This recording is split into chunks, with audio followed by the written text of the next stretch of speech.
Yo guys, Andrew here with Verb, and in this video, I want to share some beneficial apps and games for kids that we as parents can actually take comfort in, right? They're already spending a lot of time on these devices, whether that's like iPads or tablets or whatever, but where else can we direct them other than YouTube and Minecraft and like Roblox, right? There's definitely a large prevalence of guilt messaging correlating like screen time to bad habits and lazy parenting. You're lazy for letting them play on these tablets, right? But the realistic daily life for a majority of parents out there involves letting your kids play on tablets to some extent. In a recent podcast, we actually talked about screen time and how we feel that it may be overly vilified. Right? Sometimes we do put them in front of it and say, hey, buddy, you want to watch a movie? Because like I've got to cook or clean or do something. And, sometimes it's used as that. Do I feel bad about it? Absolutely. Am I still careful about what he's watching? Absolutely. Do we use it as a tool to bring our family together? Absolutely. It can be all of those things without being the babysitter. So let's lean in and shine a light on 3 early learning apps for that 3 to 7 age range. And we're going to start with Duolingo ABC. Now, this is the same company that's synonymous with teaching people, new languages, but their ABC spinoff was designed for kids from preschool up through 2nd grade. Kids learn phonics, sight words, vocabulary through activities like letter tracing and interactive stories. And you'll notice that because it's Duolingo, they do want to emphasize a lot of that vocal aspect of things. So you'll hear the app asking your kids to enunciate and pronounce letters.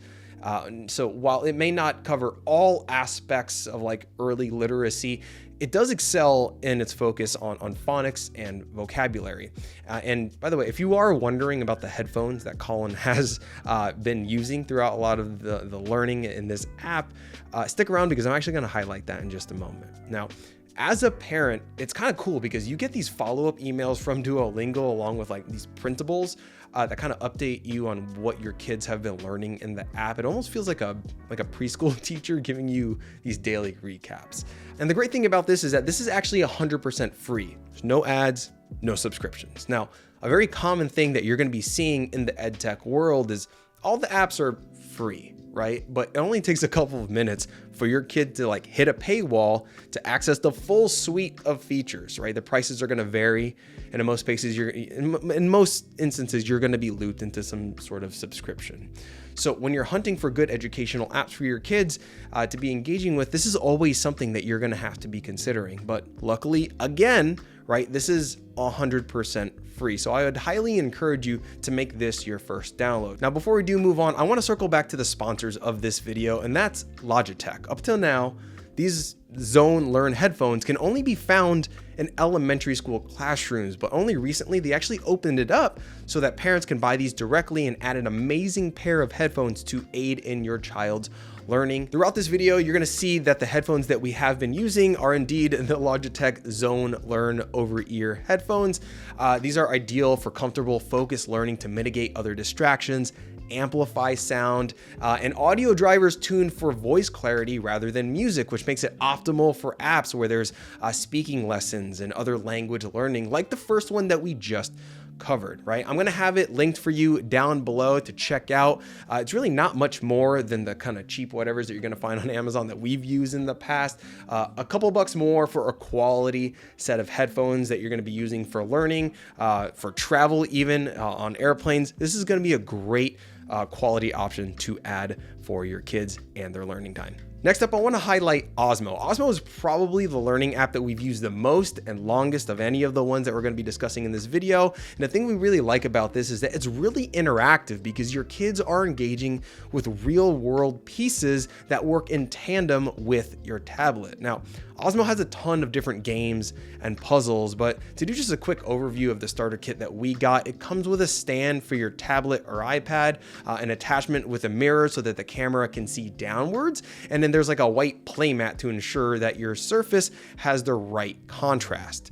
In addition, there are different play pieces that it can come with, and this is all dependent on the kit that you get. What you're seeing is from the Little Genius Starter Kit, which is targeted for ages 3 to 5. Now, with the pieces that they provided, your child is guided through a variety of different storytelling activities, games, and puzzles where they have to match up real life pieces to create the things that they're prompted to make, like letters and characters and all that. So I really love that this brings a real world element to screen time play, where it's not solely just interacting and tapping onto the device, but they're really challenging kids on problem solving with the pieces that are in front of them. Now, with Osmo, there is no subscription, but there is an upfront cost. Once you buy into their pieces, though, you got everything that you needed. You can just go into the apps, and the apps are free and stuff.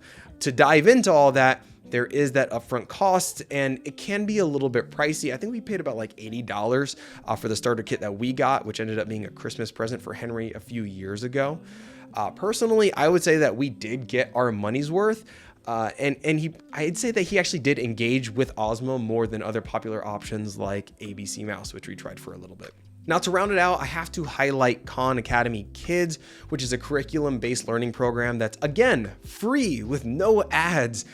Programs like ABC Mouse, they kind of set this standard in this category of ed tech, but Khan Academy really delivers on a wide range of subjects like math, reading, social and emotional learning without a subscription. If you take a look at their library of content, all of this comes to you for free, and much of it is also available offline as well. Right out the gate, you can tell that they really do excel at making learning entertaining with fun characters and interactive games that'll definitely entertain your kids. Now, there are going to be times where you notice that they're kind of just like tapping on the screen and not really understanding what's being asked of them. They just like to watch bubbles pop or characters react to the tap of a finger or something. So luckily, Khan Academy, they do a decent job at matching your child's developmental level with adaptive learning to kind of adjust itself to make sure that it's challenging enough and making sure that that they're at the right stage, that they're on par with where your child is at. So those are the 3 apps that I really wanted to highlight: Osmo, Duolingo ABC, and Khan Kids. There are a variety of other apps and games that your kids can be engaging with, like ABC Mouse, like I mentioned. PBS Kids actually is another great one that I failed to mention, but that one's also free as well, so great option there. But again, a lot of times you're going to be on the hook for some sort of subscription. So the best course of action is to maybe pick 2 or 3 other apps that you might want to consider in addition to what we talked about here, and to run with those. If your kid's interest in those wanes a little bit, then cancel subscription, switch it up. In the description of this video are a few other ones for you to check out that do kind of have more of a subscription model. Some of them, there's one app in there that's more of like a drawing pad, so that one will be free, but go check out the links down below for the ones that we discussed in this video or additional resources. All this to say, I think your kids engaging with tablets can definitely be an awesome, healthy part of their learning, but obviously within limits, right? I'm not saying let your kids do this for like 12 hours a day, right? But an hour here or there, especially in the apps that I'm highlighting, I think is perfectly fine.